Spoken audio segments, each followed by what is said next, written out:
हूँ। 8 साल से मैं नरेंद्र मोदी जी के सरकार में हूँ और नरेंद्र मोदी जी की लड़ाई सामाजिक न्याय के लिए है। नरेंद्र मोदी जी की लड़ाई आर्थिक न्याय के लिए है। नरेंद्र मोदी जी की लड़ाई देश के विकास के लिए है और सभी वर्गों को साथ में ले जाने की भूमिका नरेंद्र मोदी जी की है। नरेंद्र मोदी जी ने जब से प्रधानमंत्री पद का शपथ लिया है, तब से उन्होंने बाबा साहब अम्बेडकर जी ने और संविधान सभा ने जो देश को संविधान दिया है, इस संविधान को मजबूत करने की कोशिश नरेंद्र मोदी जी के माध्यम से की जा रही है। देश का संविधान डॉक्टर बाबा साहब अम्बेडकर जी ड्राफ्टिंग कमेटी के चेयरमैन थे और संविधान सभा ने जो संविधान बनाया, ये संविधान दुनिया में बहुत ही बड़ा संविधान है, डेमोक्रेटिक संविधान है।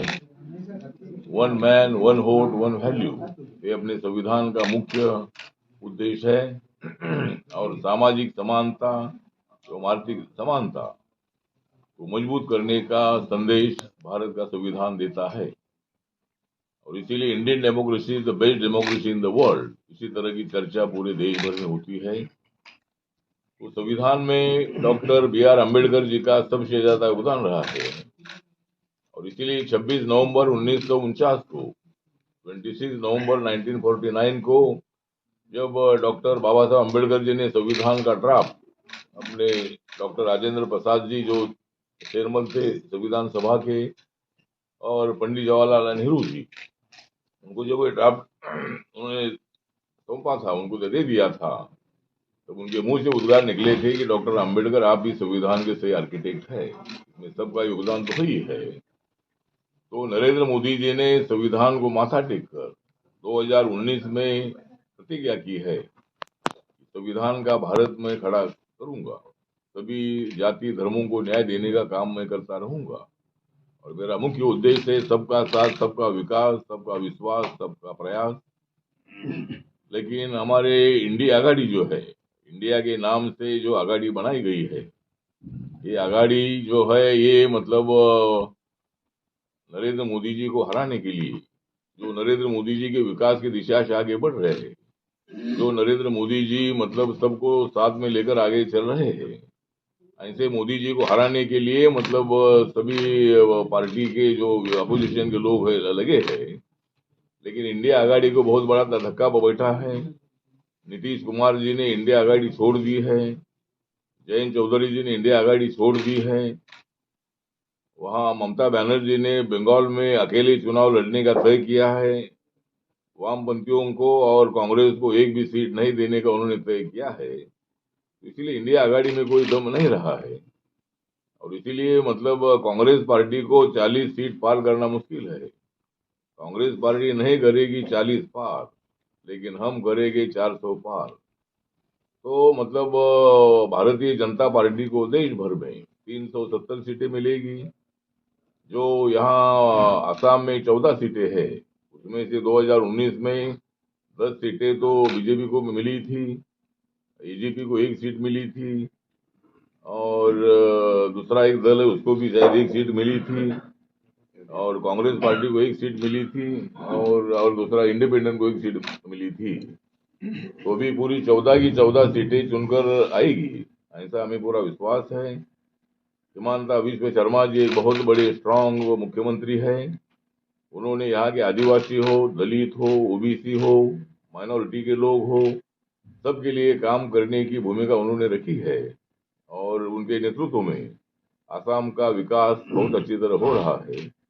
भारत सरकार के तरफ से नरेंद्र मोदी जी ने बहुत सारा पैसा रोड डेवलपमेंट के लिए, इरिगेशन के लिए, सोशल जस्टिस के लिए और ट्राइबल डेवलपमेंट के लिए बहुत सारा पैसा आसाम को दे दिया है। इसीलिए आसाम में हमें पूरा विश्वास है कि आसाम में बहुत ही अच्छी तरह यहाँ बीजेपी अपना अच्छा प्रदर्शन करेगी।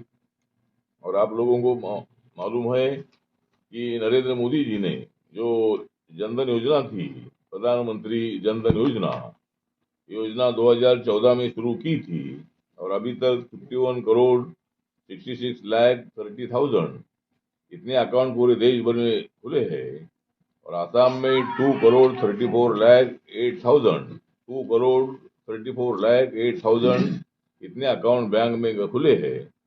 प्रधानमंत्री मुद्रा योजना जो है 50,000 से लेकर 10 लाख तक का लोन बिना अट मिलता है। उसमें पूरे देश भर में 15 में योजना लागू हुई थी। तो अभी तक 46 करोड़ 28 लाख 53,000 46 करोड़ 28 लाख 53,000 इतने लोगों को लोन मिला है। और आसाम में 1 करोड़ 55 लाख 10,000 1 करोड़ 55 लाख 10,000 इतने लोगों को मुद्रा योजना का लोन मिला है। प्रधानमंत्री उज्ज्वला योजना जो है, ये उज्ज्वला योजना में मतलब अभी तक कम से कम 10 crore 10 crore 25 lakh gas connection allot हुए हैं। और उसमें आसाम में 50 लाख 8,000 50 लाख 8,000 इतने अकाउंट मतलब आसाम में मतलब आसाम में कनेक्शन गैस के में मिले हैं। प्रधानमंत्री आवास योजना जो रूरल की है, इसमें अभी तक 2 करोड़ 26 लाख 31,000 इतने लोगों को आवास मिले हैं रूरल एरिया में। और आसाम में 18 लाख लोगों को आवास योजना का फायदा हुआ है। और जो लाख 6 करोड़ 11 लाख इतने लोगों को मतलब इसका फायदा हुआ है। और आसाम में 10 लाख 25,000 इतने लोगों को इसका फायदा हुआ है। जो उजाला योजना एक है, उजाला योजना ये ऐसी है कि वो जो लेड बल्ब होते हैं, तो ये हर गांव में मतलब जो बल्ब होते हैं, लाइट होती है, तो अभी तक मतलब 36 करोड़ 79 लाख इतने लोगों को लेड बल्ब इशू हुए हैं। और आसाम में 71 लाख 85,000 इतने लोगों को मतलब इसका फायदा हुआ है गाँव में। और इसीलिए मतलब मोदी जी की सरकार जो है, ये सरकार मतलब जो मतलब हमारी सरकार बालापारा में एक आरपीआई की सभा थी, रिपब्लिकन पार्टी ऑफ इंडिया। मेरी पार्टी का नाम है रिपब्लिकन पार्टी ऑफ इंडिया। मैं उस पार्टी का राष्ट्रीय अध्यक्ष हूँ। और माननीय नरेंद्र मोदी जी के सरकार में मैं सामाजिक न्याय